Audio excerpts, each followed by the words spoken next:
Thanks, everyone. Thank you for joining. Thank you, Pete, for that intro, and apologies for the small glitch of the day. Hopefully it's the last one we'll have. So, assuming everyone can see my screen, I'd like to welcome everyone to day 3 of Gamification Europe Conference 2020 edition. Hope everyone's been enjoying the conference so far. As you know, as Pete just said, today's theme is about managing and engaging communities. And with that, I would like to set the scene for today by having a look at how the psychology of gamification and game-based methodologies can help your community to thrive in not only this time of disruption, but also beyond it. So the outline for the virtual keynote today will be me giving a quick background on myself, and then I'll be taking you all through my thoughts and ideas of what to do to get a thriving community. And then at the end, hopefully there'll be some time left for Q&A. So first off, a little information on who I am and why I'm delivering this keynote today. As you may already know, my name is Albert Vandemir. I originally come from a film production background, so producing short films, documentaries, and music videos. And this gave me the experience in and helped me to appreciate the intricacies of working in teams and understanding a wider audience and community. From there, I moved into corporate filmmaking and eventually into running activities that used film and TV production to facilitate team building, as well as doing some learning and instructional design. And I guess that's where sort of the gamification aspect came in. Through the team building activities and instructional design, I gained interest in gamification and started to understand how it worked. This led me to researching and co-authoring a book with Daniel Griffin, as I showed earlier, which is called Press Start to Using Gamification to Power Up Your Marketing. As you can see from the title, I'm also very excited and interested to see what the conference has to offer tomorrow. But to give you a quick idea of the book, it's about mainly focusing on helping people to quickly get into gamification and use it with immediate applicability. Currently, I'm continuing my work in the field of gamification with a focus on the dynamics of how small to large groups of people interact with each other. And I guess this naturally leads me on to our topic of the day of how to engage communities. So with this varied list of experiences, I feel I've been fortunate enough to gain some knowledge and skills in the field of gamification. And thus I wanted to share some of that with you all today, and hopefully leave you with a few takeaways that you can use in your daily lives and jobs. So with the state of the world as it is, and with a great many nations going back into lockdown or already in lockdown, and the use and benefits of communities is more important than ever. Having grown up in South Africa, there is a term I'd like to share with you all, and that references the importance of community. That term is Ubuntu. No, not the Linux operating system, but the Zulu term. And it roughly translates to I am because we are, which means that a community is that which gives the individual meaning. An outcome of the pandemic has been that some of us have become isolated, and our need and interest in finding and having a connection has increased. Many individuals and organizations and businesses have taken greater interest in building and growing and maintaining communities, not only for revenue and marketing purposes, but also for health reasons. We as humans do not do well in a vacuum. As we've no doubt all experienced now with working from home for several months, it is that network that we have and the community that forms from it that is very important. And businesses want and should capitalize on this fundamental need. But building and maintaining a community isn't easy. And anyone that says it is likely hasn't tried it.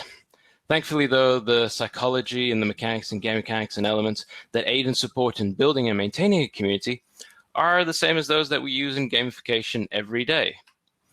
One of the many aims of good gamification is to leverage the motivator of belonging and to, at times, build a community for your players where they can socialize, communicate, share, and learn from each other to help promote themselves and the community as a whole.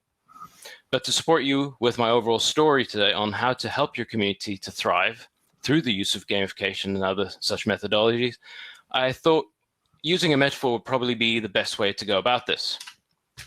So if you've read the intro summary for this talk, then you'll have seen that it states that community can be likened to either a virus or a plant.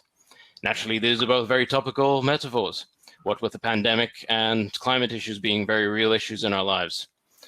So therefore, I'd like to take you through how these metaphors will help us understand the varying types of setups for how to build a community and the commonly held belief of how a community should work. But first, I'm going to take you through something a little different, a film analogy. And this will help us understand what businesses usually do. For a great many companies and organizations, there's a commonly held belief around how setting up a community should work. And that belief is what I like to call the field of dreams problem. If you haven't seen this 80s film with Kevin Costner, the non-spoiler version is that it's about a man who hears a voice that tells him to build a baseball diamond so that a baseball legend can play one last time. Yep, and you guessed it right. The phrase that Kevin Costner's character hears is, "If you build it, they will come." It's that phrase that so many businesses believe is true when they build anything that has to do with communities. They truly believe that all they need to do is build the platform for people, and then they will suddenly come and a community will magically coalesce and maintain itself. The harsh reality is that this rarely works. And if it does, it's merely for a very short amount of time. Usually this type of process takes the shape of an organization gathering a few people who do the initial work to get a community started, then invite a group of other people that constitute that community, and then leave it alone and hope for the best. What we've created in this scenario then is a community that acts more like a virus than a plant. The reason I liken this scenario to a virus is that the life cycle of the community follows that of a virus. A virus enters the body, consumes the resources without returning anything to the host, and once the host is exhausted, the virus either leaves or dies off with the host, and that's the end. Game over. These communities are essentially given a small amount of content at the start that some poor soul usually is tasked by upper management to create, and then the overarching belief takes hold that a little bit of content within the community will continue, and then people will build upon it themselves. And so often that isn't the case. The community generally consumes that little bit, discusses it, and without anything new being added, the community either leaves or eventually dies out, just like with a virus in the host body. What I believe we need to do then is to move away from this and towards looking at a community as if it were a plant, an organic living thing that requires attention, nourishment, and eventually with time will bear its fruits and be able to sustain itself to an extent. And so, like with a plant, you need a gardener, or in our case, champion or champions, whose sole job is to keep the community going and get it past its initial sprouting stage and become a near self-sustaining plant. These champions will then take on the work of setting up what is essentially the basic tenets of any gamification enterprise, and that is setting objectives for the community in this case, researching and understanding the audience that will become the community, creating a journey outline for that audience, and considering what engagement mechanics best suit that audience. Going through all of that, you as the champion gardener will become the invisible hand that guides and nurtures the community, promoting interactions through regular content injection and promoting knowledge sharing. But the question is, how do we get from a community as a seedling to the fully matured plant that can survive on its own? It will take time and effort, and what you need to do is to look into what I believe are the 5 aspects of community building and maintenance. With these 5 aspects, I've also added the 6 motivational levers that my co-author and I discuss in our book. So firstly, we have a common purpose. Then we have a communal identity, communal accountability and responsibility, communal or shared activities, and lastly, communal safety. Each of these 5 aspects needs to be present in some form or another. Some can be there in greater amounts than others, but you do need all 5 of them. Think of them as the soil, the fertilizer, the sun, and the water for your community to take root and grow. And as with a plant, taking care of it with these 5 aspects needs to become routine, and the task of nurturing the community needs to be slowly shared with everyone that's part of that community. So therefore, I'd like to take you all through these 5 aspects and break them down individually into what they mean and what you should do or at least think about when working with your own communities. The first aspect is common purpose. Naturally, this links to the lever of purpose. To survive, every community needs a bonding agent, something around which the individual members can gather and coalesce, a solidifying factor like a shared belief or a goal or a grand purpose. And we can see this in so many successful communities. A few quick examples of that are any religion or a political ideology. Online, it's with things like Wikipedia or games like League of Legends and World of Warcraft, who all have this grand purpose that you go for. The common purpose that is provided to the members of the community is what unites them and allows them to become that community, to form. But for the common purpose to have any effect, it needs 4 features, I think. And these are meaning, value, agency, and urgency. Unfortunately, like with the others, this isn't a pick and mix option again. You do need all 4 of these aspects to be present in some measure when developing your common purpose. If people in your community can find meaning and value in what is being provided to them and what they can provide and contribute back, as well as having a sense of agency and urgency in participating in that community, then you'll have a strong basis of loyal members who share that great grand common purpose. The best kind of common purpose is one that is aimed into the far future, I think.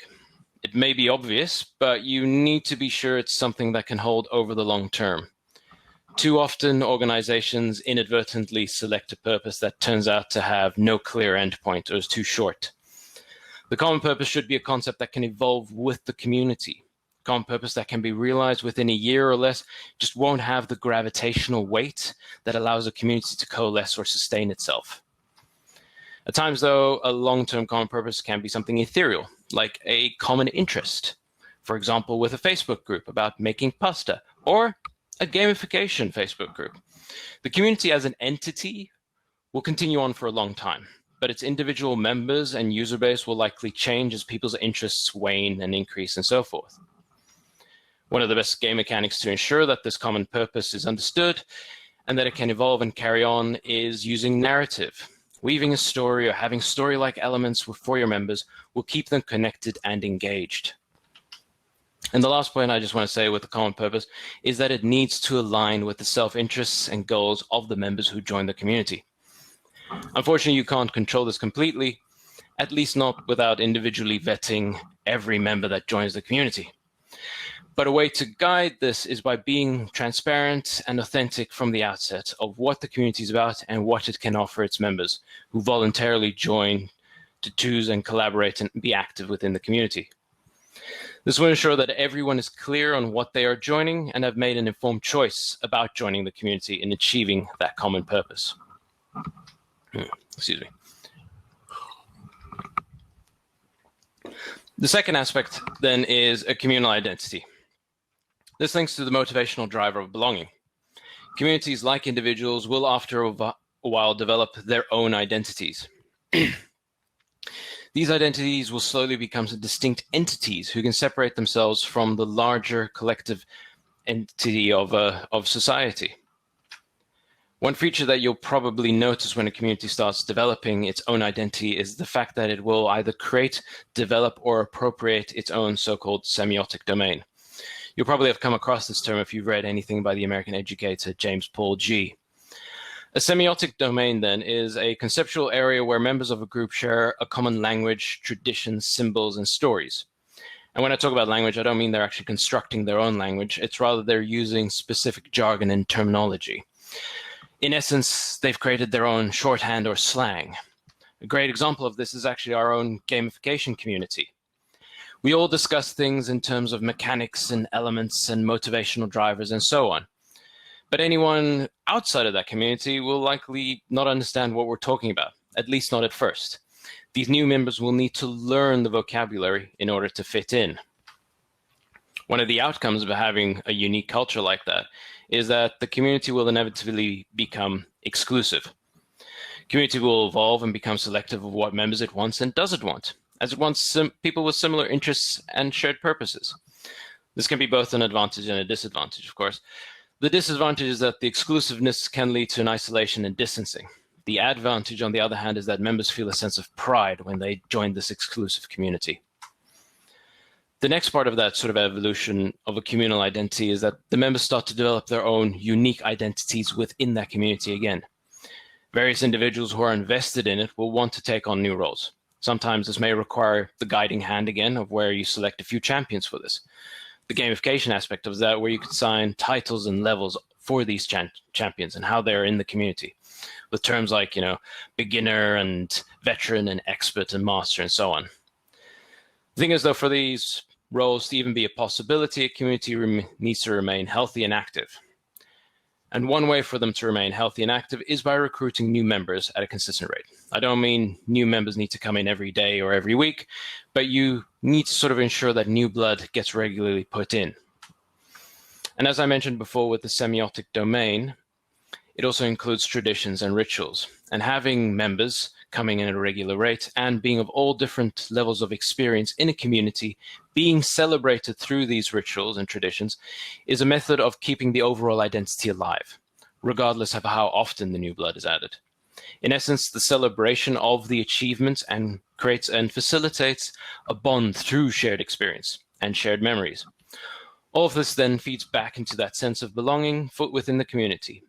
It helps people to acknowledge that the time and effort that they put into the community is actually worth it. So the third aspect then is communal accountability and responsibility. And here we're dealing with the motivational levers of autonomy and esteem. Best way to think about this is that with great identity comes great responsibility.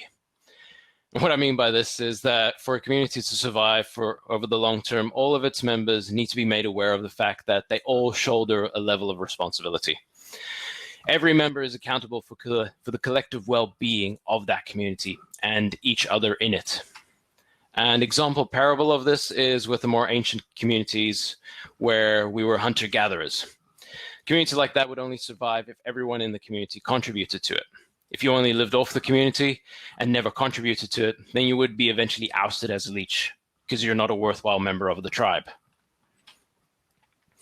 Though the sense of awareness becomes much more difficult when communities start growing beyond a certain size. This relates back to Dunbar's number of 150 people within a community, if you've heard of it. Once you move beyond that number, it becomes much more difficult to maintain the accountability and balance of a community. As the guiding hand, then, you may be required, or your champions may be required, to separate the community into smaller groups for it to contribute and to continue being relevant to maintain a better overview. But for this to happen, you do need some kind of governing superstructure that exists inside each group and for the overall segmented community. All of this links back into the communal identity again, since if everyone has a connection with each other in the form of a collective identity, then they will understand the need to shoulder the responsibility of maintaining the community. You can then select or use your champions again, who can then become the leaders of those individual groups, who then connect with the overall leaders of the entire community. And if you're thinking this sounds familiar, then you are right. Because many military structures in the world work in the same way.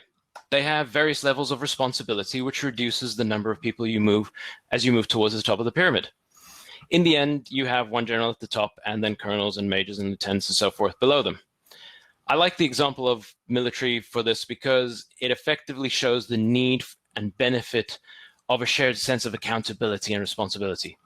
Because when every member has that within the superstructure, then will eventually community will become a self-structured and self-regulating entity. But for all of that to be possible, you need your community to do something that fosters that identity and accountability. And as I mentioned before, this takes the shape of shared activities. And that's the fourth aspect of our community. Having a communal or shared activities links to the motivator of mastery. People become members of a community when they find meaning in doing activities together. The reason mastery links to this is because shared activities tend to take the form of knowledge creation and knowledge sharing. And then other members in the community start mastering that knowledge and then repeat the process by creating new content. The basis for this idea is that people are communal creatures, to some varying degree, obviously. We like sharing stuff, and by sharing and understanding and learning and creating, we create a new bond and a relationship. With the activity of members consuming and creating content they can master, this then builds upon the previous aspects, the strengthening of identity, the fostering of purpose, and so forth. When this happens, the community will evolve from having a secondary objective of simply remaining together for knowledge transfer to one that now seeks to protect its overall semiotic domain, the language, the traditions, the rituals. The negative version of this exclusivity, as I mentioned before, is this sort of us versus them mentality. But with a guiding hand, you or your champions can move the community to a positive state of content creation, a mindset of learning from each other, and maintaining the intrinsic value and meaning of that knowledge sharing. This learning stage is essential, as it promotes the mastery and curiosity both within its current member base, but also promotes that community itself for future members in the larger society, of any members who want to maybe join that community. From this, we then can link back into sort of peer recognition and the acknowledgement within the community again. So as you can slowly see, as we're coming to the fourth aspect, you're getting closer to creating a feedback loop, where a community is almost a self-sustaining entity. As the community injects value into itself, it starts to reap the benefits from that. And quite a few members will then want to contribute as well, injecting new value yet again. A good example of this is the free-to-play or free-to-participate platforms in a lot of games and online platforms. The quality of the content that's so often provided within that is of such a high level that people are attracted to it and value it. And the way they let you know how much they value it is by either contributing a monetary value or by contributing intellectually, by adding content of their own and value on top of what is already there. As long as you, as the guiding hand, offer a space where members of the community can discuss the content, then the organic growth of that collective can be nurtured. Excuse me. And this brings us to our final aspect, which is communal safety. And as you can guess, it links to the motivator of safety. The final aspect is fairly straightforward and quite short, I think. For any community to survive and thrive, much like a plant, the environment must be secure. The initial seeding stage where you create the space for a community must be a safe place. And then the community itself must reflect that safety back to its members. If at any point it feels threatened or insecure, then it will fail. Much like placing a plant in an inhospitable environment, the community must be welcoming, show that it is a safe space, and its members must take pride in that safety. And there are three important tenets for being able to provide the safety, I think, and they are security, respect, and privacy. And this is where you as the guiding hand will have a lot of work to do initially. I feel that these three tenets should be fairly obvious as requirements for a successful and thriving community, and often they take the shape of things of being like doing moderation or checking on guidelines and so forth, and similar responsibilities. The one thing I'd like to make clear around safety is that it isn't necessarily something that you can or should gamify, I guess. I know that I'm sure there are many effective gamification methods and others may have them as well. But I think from the perspective of maintaining community, it's an aspect that needs to be done in a very direct manner.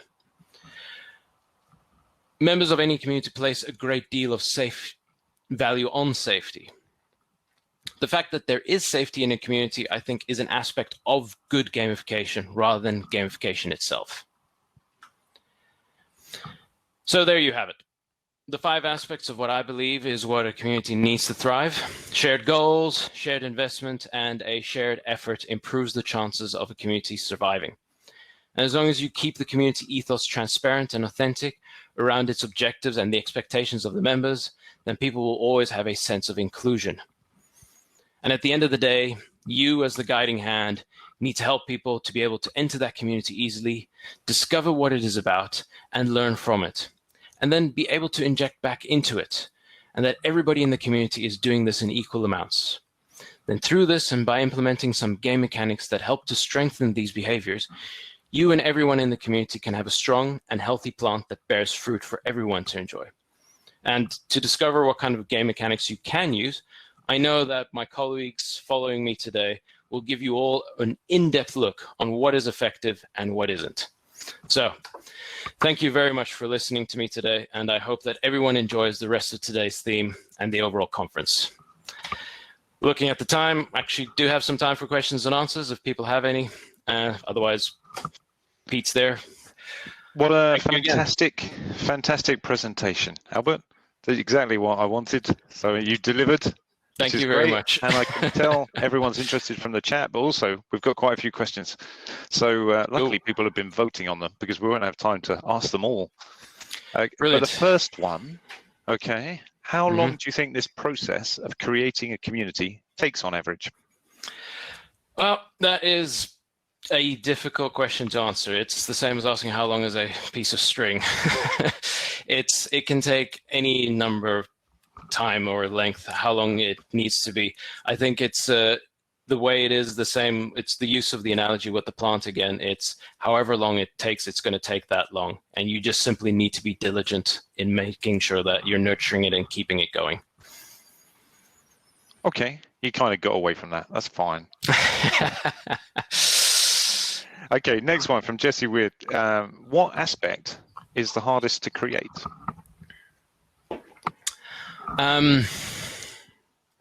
I'd say in terms of creating yourself, making sure that the common purpose is one that everybody connects to is probably the hardest.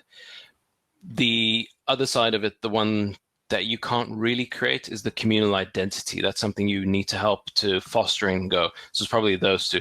Creating shared activities and the safety and those sort of things are fairly easy and straightforward. But I'd say the first two that I mentioned in terms of the purpose and belonging, motivational levers, those are the hardest. I would agree with that as well. Okay, cool. If you've never managed a community, this question is from Lena, do you have an example on how to get started and see the actual effects of these motivational levers? Yeah, if you've never managed a community, then I'd probably recommend, in terms of like, come back to the gaming aspect. If you want to start, say, for a Dungeons and Dragons group, have a little community like that, or enter any massive multiplayer online game like World of Warcraft or EVE Online. Join one of those, and then you can instantly get a very refined experience of what a community is like and how the structures work and all of that. You're doing great at answering these, I have to say. So the next question, and I like the fact people are voting on these as well, so it's making my life easy choosing which one next. This one's from Tamir over in Mongolia. How do you incentivize champions? Incentivizing them is, well, difficult in the initial stages. You sort of have to find the ones that are interested enough. And once they're there, you start using some of those gamification mechanics of, giving them status and positions and all of that. And actually making it clear that they are the champions so that they remain in that position for longer. So actually lifting them above everyone else. I think those are the main things, and that everybody recognizes it, which sort of comes back to that sort of, celebrating achievements and rituals and traditions that I was talking about. That's fantastic. I think we've got time for one more. All right. Well, there's one being voted up as I speak, so I'm going to choose that one. This one's from Abhilash Purohit, who did a great talk on Monday, by the way. Yeah, I saw that. It was very good. And he asks how to handle a situation when previously active members lose steam and stop contributing altogether, which obviously, what a great question. It is a great question, and it's a very difficult one to answer, because it's when people start losing interest, it's usually symptomatic of the fact that there isn't content for them that they find interesting themselves. So is why I say that you need to continue being a guiding hand rather than letting things go its own course. So you then need to come back in again and inject new content, make sure that they're still engaged, and probably speak to them personally. So then again, having like one-to-ones with them, asking like, why are you losing interest? I saw that you were doing this before, why not now? And then learning from that and then building upon that again within your community. Thank you very much, Albert. I can tell from the chat as well, there's loads of positive feedback on your talk. Also, my partner's in the room. She was listening to your talk. She's stolen my copy of your book. She wants to read it. Fair enough. Okay. So that's cool. So Albert will be around for the rest of the day, I'm sure, to answer any questions. Definitely. So he'll join in the chat, I'm sure. Okay. Brilliant. Thank you very much, Albert. Thank you. Thank you, Pete. Thank you, everyone.